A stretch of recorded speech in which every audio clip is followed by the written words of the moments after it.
Hello everyone, welcome to yet another tutorial of mine. Today I'm gonna show you how to delete your outfits on PC and mobile. So without further ado, let's get into it. I'm gonna show you how to do PC first. You want to click on your avatar, and here you will see characters and creations. Now this is where all of your outfits are stored. You want to click on the little gear at the bottom of the name, and you will see all of these. So update, it basically puts your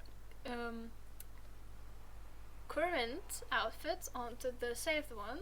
Then you can rename, you can delete and cancel, which is basically the cancellation of what you want to do, what you want to delete in this in this context.